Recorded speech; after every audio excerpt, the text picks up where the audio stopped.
suasana atau kondisi hidup yang senang dan susah.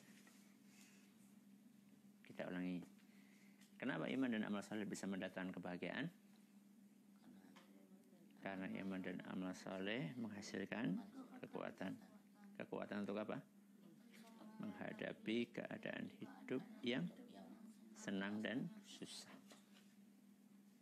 Kalau kita lagi senang, kita hadapi dengan apa, Mas Anjas? Syukur. Kalau kita sedang susah, kita hadapi dengan apa, Mas Suka? Bersabar.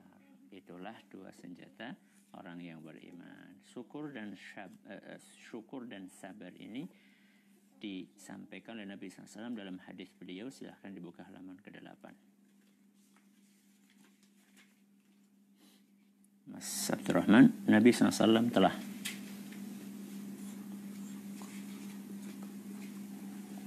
Sallallahu Alaihi Wasallam telah mengungkapkan di dalam sebuah hadis sahih. Beliau bersabda, "Ajaban li amril mu'mini, inna amrahu kullahu khair. In asabathu sarra'u syakara, fakana khairan lah. Wa in asabathu dharra'u sabara, fakana khairan lah. Wa laysa dhalika li ahadin illa lil mu'min." Mas Usama. Sungguh luar biasa keadaan seorang mukmin. Sesungguhnya setiap keadaan akan mendatangkan kebaikan. Jika dia mendapatkan kesenangan, dia bersyukur, dan syukur itu adalah kebaikan untuknya. Jika dia mendapatkan musibah, dia bersabar, dan sabar itu adalah kebaikan untuknya. Hal ini tidak diberikan untuk siapapun kecuali untuk seorang mukmin. Hadis riwayat Muslim. Nah, ini dalilnya bahwa kita harus modal syukur dan apa tadi? Sabar. Nabi SAW mengawali sabdanya dalam hadis yang diriwayatkan oleh Muslim dengan perkataan beliau, ajaban li amril mu'min. Seorang mukmin itu ajaib. Apa? Ajaib. Ajaib berarti istimewa atau tidak? Istimewa. Jadi orang yang beriman itu ajaib. Ajaib itu bukan karena bisa terbang. Kalau berjalan di air tidak apa? Tenggelam, bukan. Ajaib itu bukan bisa berubah menjadi superhero. Bukan seperti itu. Ya. Ajaibnya orang yang beriman itu apa? Inna amrahu kullahu khair. Seluruh kehidupannya itu baik. Seluruh kehidupannya itu baik. Kemarin sudah habis sampaikan bahwa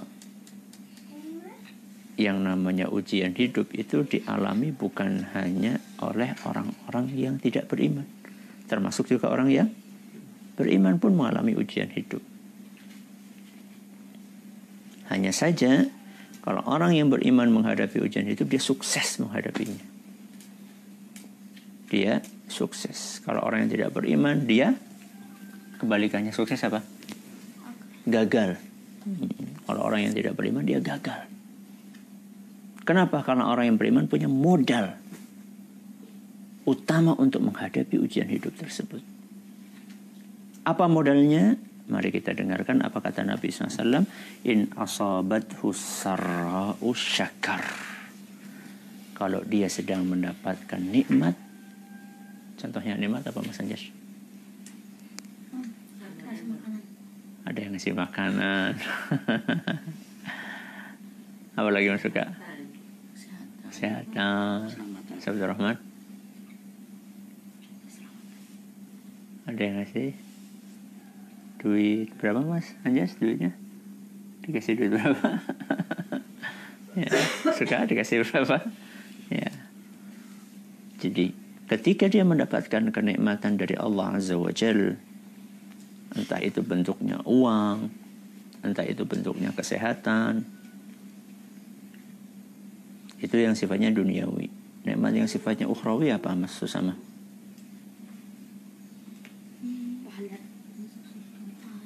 Pahala dari Allah saat melakukan amal saleh, menghafal Al-Quran, murajaah Al-Quran, puasa Ramadan, memberi buka puasa. Ketika mendapatkan kenikmatan-kenikmatan ini, bagaimana sikapnya? Syakara. Apa syakara? Bersyukur. Fakana khairan lahu. Sehingga nikmat itu akan menjadi baik untuknya. Berarti ada orang dapat nikmat tapi tidak jadi baik. Ya. Ada orang dapat nikmat tidak jadi baik. Ya. Mungkin pernah baca ya kisah seorang pemuda yang orang tuanya kaya raya, minta apa saja dikasih, minta motor dikasih, minta mobil dikasih. Tapi kenikmatan itu membuat dia menjadi apa? Justru malah terjebak dalam obat-obatan terlarang, narkoba, ya, mabuk-mabukan, pakai ganja, naudzubillahi min dzalik, kebut-kebutan. Itu contoh orang yang mendapatkan nikmat tapi tidak bersyukur. Ya. Bersyukur contohnya bagaimana? Ada orang ngasih duit, terus diapakan? Dibagikan, diinfakkan. Masukkan kotak apa? Infak. Bukan dihabisin sendiri buat beli apa? Jajan sekerdus, bukan. Ya boleh, tapi kan nggak semuanya. Ya, sebagian dimasukkan atau diberikan kepada orang yang membutuhkan. Itu ketika dia mendapatkan nikmat. Wa in asabathu dharra'u, dan kalau dia ditimpa sesuatu yang tidak enak. Sesuatu yang tidak enak itu contohnya apa? Mas Abdurrahman. Sakit. Ya. Terus apa lagi Mas Usama? Ada yang meninggal. Ya. Kecelakaan. Orang-orang yang kita sayang meninggal, jadati, amin, ya. Atau kita jatuh, ya. Akhirnya ada yang terluka, atau ada orang yang mengejek.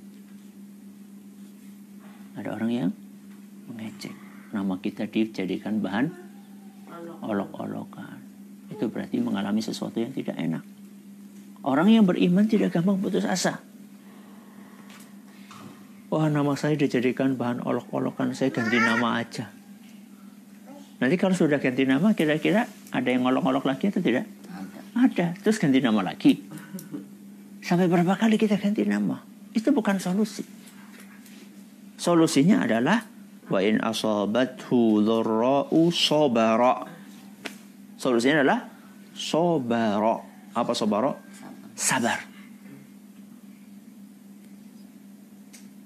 Berarti gak usah dipedulikan. Gak usah dipedulikan. Diabaikan. Gak usah dipedulikan atau diabaikan itu artinya apa? Gak usah mikirin, gak usah dipikirin. Kata orang Jakarta, EGP. Apa EGP? Emang gue pikir. Kalau misalnya kita dihina, kita gak seperti itu kok. Coba sekarang. Hinaan yang kita alami dengan hinaan yang dialami oleh Rasulullah SAW, lebih parah mana? Rasulullah SAW. Apakah kemudian Rasulullah SAW ketika dihina, apa saja coba hinaannya kepada Rasulullah SAW? Hinaan dulu, itu kan fisik. Hinaan apa? Dibilang apa? Orang gila, astagfirullahaladzim. Apa lagi? Tukang sihir. Ya. Na'udzubillahi min dzalik. Dihina mati-matian. Habis-habisan Nabi kita SAW dihina. Tapi beliau tidak baper. Apa baper? Terbawa perasaan. Tetap beliau dakwah. Gak pedulikan. Ya. Karena kalau misalnya kita pedulikan, kita sendiri yang rugi. Ya, maka modalnya sobara fakana khairan lahu. sehingga ujian-ujian tadi menjadi kebaikan buat dia. Walaysa dzalika li ahadin illa lil mu'min. Dan itu tidak akan bisa didapatkan kecuali oleh orang yang beriman. Nanti kita akan jelaskan dengan izin Allah Azza wa Jalla bagaimana dua orang yang berbeda menghadapi ujian yang sama. Akan tetapi si A sukses dan si B gagal. Apa yang membedakan? Yang membedakan adalah iman dan amal solih. Yang sukses dia bermodalkan iman dan amal soleh, dan yang gagal dia tidak punya modal iman dan amal soleh. Ini yang dapat Nabi sampaikan pada kesempatan kali ini. Mudah-mudahan pada kesempatan yang lainnya kita bisa melanjutkan dengan izin Allah Azza wa Jal. Semoga yang sedikit ini bermanfaat buat kita semuanya. Kita tutup dengan doa kafaratul majlis. Subhanakallahumma wa bihamdika asyhadu an la ilaha illa anta astaghfiruka wa atubu ilaik. Wassalamualaikum warahmatullahi wabarakatuh.